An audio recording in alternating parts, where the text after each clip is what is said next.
Hello everyone. Welcome to the EBM Scholars. And today this will be a long video. I have to tell you from up front, it is a long video going to explain in detail about the public charge. I've made videos about public charge, but many people are raising so many questions, which are very good questions by the way, but I have to explain because everyone talking about the public charge is thinking public charge equals to bank statement, which is not correct. There are some of that is correct, but is not correct. So I want to make this video kind of like giving more details, explanations about the public charge and why was it introduced and what is the essence of it and what kind of documents do you need to have, because people confuse the issue of public charge and equate public charge. You must have bank statement. So all the time people are asking, so how much money do I need to have in my bank statement so that I can be able to be submitting to prove that of the public charge? I said, okay, wait a minute, who told you public charge equals to bank statement? This is because many people are confusing two things. They are confusing immigrant visas and non-immigrant visas. If you are planning to come here as a student and you are going to study at Stanford, in the school fees for Stanford per year is 50,000, obviously you need to have 50,000 in the bank statement. So obviously those kind of when you say I'm going in the US, you can be able to show the school fees and the cost of living, and all those will be stipulated into what we call immigration form number 20 or I-20. And for those who are coming maybe for tourism or like for leisure, those people also, they need it also to have bank statement to show that I'm going to stay for 1 month in the US and I will be attending this one. This is my cost and this is my bank statement. So don't confuse coming to the United States under temporary basis under non-immigrant visas when you are supposed to show the bank statement how much money you have to the public charge. Welcome everyone, this is Ernest Boniface Makulilo EBM, and you are in the right channel into the EBM family. And before we continue, as usual, in case you haven't subscribed to my YouTube channel, please do so right now, and then you can be able to go on by clicking the notification bell. You can be able to get all these notifications into your tablet, your cell phone, your computer, whatever I'm going to post, you are going to get all these notifications. So let's go right to the particular video. And as I mentioned, the video is about the public charge, more explanation about the public charge. So let me start with something we have to understand. We have to be very, very clear when we are talking about the public charge. The United States, when is going to give you green card, is not going to sponsor you, is not going to give you everything. Let me clear on that, because this is how the public charge information started. You are a citizen of another country, you are a citizen of Kenya, you are a citizen of Uganda, you are a citizen of Tanzania, you are a citizen of Algeria, you are a citizen of Somalia, you are a citizen of whatever country you are a citizen of that particular country. So if you are a citizen of that particular country, it means you need to have some sort of information to prove that you can be able to survive the life here in the United States. So that is number one situation. And remember, at the time you are applying for the visa to the US Embassy, you are not at any situation, you are not already in America. So you are not a taxpayer in America. So they want to make sure that once you come here, you are coming here, you can be able to sustain your life on your own. So let me make sure you understand one thing about the issue of the public charge. Public charge is the situation where they don't want to come here and be a burden to the United States government. Remember, for instance, for my case, I'm a naturalized citizen of the United States. That means if I have some situation or financial situation, the US government can be able to give me certain kind of benefits. I can apply for Medicaid, I can get medical insurance, I can get a food stamp, I can get the cash aid from the US government. Why? Because among other things, apart from, there are certain qualifying factors, but apart from all those factors, I'm also a taxpayer of the United States. So if you're a taxpayer, it gives you an edge, because all these benefits are funded by your tax. So in one way or another, when I pay tax, these taxes, they are going to fund all these programs. So for your case, you are not yet in the US. Why should you come here, according to the US government? Why should you come here from day one and ask for the public support while you haven't contributed. If you come here, you stay 1 year, you are a taxpayer, and your wife is pregnant and you don't have health insurance, obviously you'll be able to get the the Medicaid. Obviously you'll be able to apply and get the financial support, but not from the time you arrive in the US and you have never paid the tax here. So the Medicaid, food stamp, cash aid are programs for the taxpayers. When I'm saying taxpayers, is not necessarily someone to be a US citizen. You can be a green card holder, but you are paying tax, because those programs are the programs which are part and parcel funded by the taxes people are paying from the state tax and also the federal tax. So if people are paying those kind of taxes, they have the right to get those kind of benefits. So the US government sees like, okay, if we are going to bring you here from day one, why should we start giving you benefits? I'm not saying that all the immigrants, all the people who are coming here in the United States are going right away to get the public benefits. No. But the point what they are going to explain is, it is very likely someone arriving here for the first time to go to the public getting these benefits versus someone who has been here of the same qualification. Let's say if you come here with you just primary school education and someone here from grade school, you are likely to be public charge for that kind of situation. So US government wants to make sure that you are not coming here to be asking for their public support. You are not going to get the money from the public. That's why people are asking me, so who is going to give me a job? Who is going to give me a place to stay? Who is going to give me all those kind of things like flight ticket? Everything is up to you. Remember, this is it is a capitalist country.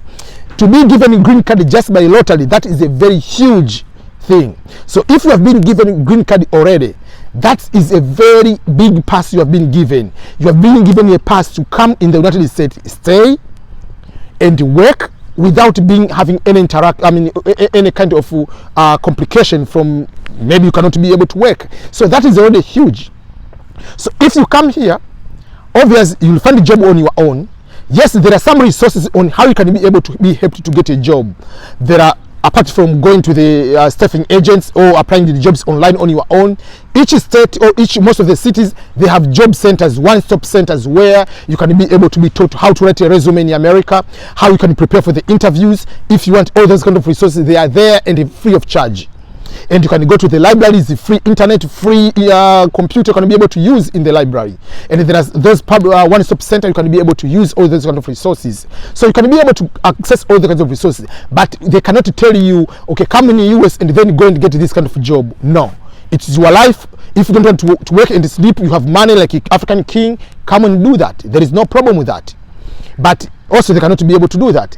They are not going to choose which state you are going to stay. You are the one who's going to choose which state you want to go to stay by indicating the DS-260 that this is the address where I'll be going to stay. So don't ask, so which state am I going to stay? Is the US government is going to choose a state for me? No, no one is going to choose anything for you. It's your life, everything for you. The same flight ticket is everything for you. So apart from all those kind of things you are going to cover yourself, you have to go to the US Embassy and say to them, by saying it means you have to fill the form 5540, the public charge form, and in that form you indicate that I'm going to promise that I'm capable enough. I have. Oh, sorry, there is some accident over there. It's just like, I think it's not a bullet, it's just the accident. There is a guy fixing, you can see over there, is going to fix some electricity. So I think there is some little bit of accident over there. So be safe. It's not about a bullet or something like that. So it's just something over there. So when we are talking about the public charge, the form is for you to indicate that I'm going to use this public charge for the situation that I'm going to be able to sustain my life in America without asking the public support. I'm not going to ask for food stamp. I'm not going to ask for the cash aid. I'm not going to ask for the Medicaid. Why? Because I have these assets. So they have put there what kind of assets you need to have. One among the assets is money. So the money you have obviously is a bank statement, because you cannot go with the $5,000 US cash that, okay, you see, I have $5,000 US cash. This is my cash. No, they want to see in the form, okay, how much you have in the bank. This is the much amount of money in the bank. Yeah, so usually on the form you feel just like you fill the form, I have this amount of the money in the bank. They haven't said you have to come with a bank statement. But obviously they might ask. So it is better to have also, when you write I have 10,000 US dollar in the bank, it means if they ask for bank statement, so just in case, have a bank statement on your file, just in case if they ask. And I'm sure if I'm a consular officer, I'll ask, but they want to see how much money you have in your saving account, how much money you have in your bank on your saving account. That is one of the assets. So it doesn't mean that you must have the bank statement. You can have $0 in your bank account, but you have other assets. What if you have apartment complex, you are renting apartment? So apartment complex, you have a house, that is an asset. Maybe when you come to America, you rent that house. You have a big farm, maybe 10 acres land, that is an asset. What if you have a car? In this kind of situation, car is an asset. So you need to indicate what kind of assets do you have. So all assets, you can have 5. You can have even gold, and you can go and get it for professional estimates how much gold you have, how much diamond, precious diamond you have, or Tanzanite for people in Tanzania. How much worth do you have into those kind of precious metals or minerals? So public charge is not equal to bank statement. Public charge is to show the assets, what you have, in order to guarantee that you cannot be a public charge in America. So the question you're asking me all the time, that so how much money do I need to have? I cannot say, because that will depend. Are you single without any dependent coming to America, or you are coming, you and your wife and 5 kids? So those kind of number of children you have, the number of dependents you have, you are coming with, will determine the amount of the public charge. How much asset do you need to have to prove that you are kind of that way? And again, this one is case by case basis, basing on the consular is going to evaluate your situation, evaluate your case. So let me give you an example. Someone has a PhD. The person with a PhD doesn't have money in the bank, but he has a house only. That person, obviously, if he comes to US, will not have a public charge, because obviously he has a house and he has a PhD. But another person is just a primary school. He's having 2,000 US dollar, doesn't have any other asset. Obviously, as a consular, I see you are going to be a public charge. It's a small amount of money, but you don't have good education, you don't have good work experience. So you see, it's going to look everything. Even education is asset too. So we are looking all the possible ways. Is this person likely to succeed? That's why I'm giving example. When we are going to take some players, let's say, let me give this example for the soccer players, or those people who follow soccer. Let's say there is English Premier League or La Liga. When you are going to sign a player during this summer, you are going to sign this player. You are going to sign a player because you have gone to see the resume of the player, how the player is going to play and everything, and you can predict this player, if it comes to our team, our league, will be able to excel. But we have seen some of the players, they are going to be floppy into those kind of leagues. They are not going to be perform well. But there are some indicators they're going to look. If you're going to sign Ronaldo or Messi, you know, obviously, no matter what, Ronaldo or Messi will score at least 25-30 goals in a calendar year. You know for sure. Why? Because they have done that for over 10 years. So that is asset for them. But you are going to bring me, I've never scored even a single goal, and you're going to put me in Real Madrid. Obviously, the likeness of me to succeed is very, very small chances compared if you bring Cristiano Ronaldo, you bring Messi, you bring these big players. So that's what we are going to look like. We are going to look like what indicators you have, the likelihood of succeeding. It's just like when we say in a normal way, education is a key to success. It doesn't mean that all people with a bachelor degree or master's degree or PhD are the one who are going to make very good life.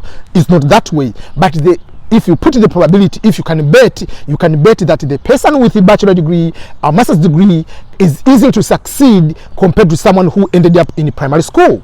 Though there are some people in primary school, they are very good in business. There are people in primary school or secondary school, they are very, very good. Cristiano Ronaldo, Zinedine Zidane, they don't have high school education. They don't have bachelor degree, but they are very successful people. So those are the things they are going to consider when they are going to talk about the public charge. So don't equate public charge to only bank account. Don't ask me how much money exactly do I need to have. They are going to evaluate what kind of education you have, what kind of work experience do you have, again, how much money do you have, what kind of other assets do you have, how many people are you coming husband, wife and one kid, or just one you is you are unmarried, single, without any dependent. So they are going to evaluate all those kind of factors to determine, are you coming here and you are likely to succeed, or you are going to be a public charge. So that is what I want to make sure that is extension of you to be able to know about the public charge. In the description of this particular video, I'm putting the link of the video, which you can be able to see the form of the public charge, and which is the form I explained each question and what does that mean, that question mean. Because even in the public charge form, you are supposed to indicate whether you have you already have the health insurance in America, or you can commit yourself that once I arrive in America, I will have health insurance. Because the US government wants to have a guarantee that you are coming here, you're not going to ask for the Medicaid. Excuse me. The US government wants to, once you are coming here, you're not going to ask for the medical support. So that's why you have either you need to purchase the health insurance before you arrive, or you need to have like estimates of the health insurance, indicating that this health insurance is a 300 in 2 months, that I'll have this as a temporary one, but once I get to the job, I'll go into switch and have another kind of health insurance, which will be supplemented by my work. So those are the things which you need to understand. We need to make sure that people coming here as America, we want to make sure that they are not going to get the benefits while they haven't contributed through tax. Once you are here, you have been maybe for 1 year or 6 months, whatever, you are already a taxpayer. You can get those kind of public support because you have contributed, you have paid tax for that. So for that case, you can be able to be given those kind of benefits. But before that, while you are there, they cannot give you the visa. If you are here, and even if you say you are going to be given the visa, like you are not going to be a public charge, they approve you come here. The situation within 1 month or 2 months is going to change, and you need support. They'll give you support, obviously, but before you come here, they have to protect you coming here, and they know you are going not to succeed. So we want people in America who can be able to come here and succeed, not just come here and be because of the trouble. We want to make sure that that's why I tell you, every immigrant, once you come to this country, make sure that you find the ways on how you can be able to give information to your fellow immigrant, to fellow another person, so that when that person comes here is also going to be able to succeed. Because that is the point. We want to make sure that many people are coming here in America and succeed, not to come here and just be another number of immigrants who are going to be just like, okay, all these immigrants are coming here, they are lazy, they are not doing anything good job. We want to do that. I know each person here, for instance, like I came here, I had a different, maybe I have my own difficulties. So my difficulties, I don't want another person to come here and experience the same difficulties, the same tortures, the same mistakes I did. That's why I make this kind of channel. That's why I encourage all immigrants to make sure that, yes, you did mistakes on credit card. If any immigrant comes here, the first thing tell you, don't mess up with the credit card. Don't go here and start beating a woman. Don't come here and beat your children. Don't come here drink and drive. Let's make sure that we avoid all other things. Let's make sure that okay, maybe you came here, you stayed for 6 or 1 year working on the minimum dollar job, but later you find a way on how to get a very good professional job. So you don't need to, another immigrant comes here and experience 2 years of just doing the simple, easy, low-paying job while you have tricks on how you can get a good job. Let's share so that other person can come here, even succeed better than us, so that you can be create a big name and a good way on how immigrants, we are very, very, we are needed here, and we can be able to be very good people here and to our countries, which countries we left. We can be able to support our countries. We can be able to give good impression of how the world is all about, how we can be able to be good people on this planet Earth. So thank you so much about this public charge, and I'm going to put on the link below on this description so that you can be able to know about the form and all the questions you need to know about the form, in particular about the public charge. So all the best everyone who is winning. And this public charge form, one last thing is, you don't need to submit. It's just a PDF form. You fill it, you will print on the day you are going to the US Embassy for the interview, but you don't need to submit anywhere like DSC260 will submit online. So that was the last thing. But before I go, please subscribe to my YouTube channel, and all the best everyone. I appreciate your continued support to the EBM Scholars channel. Goodbye everyone.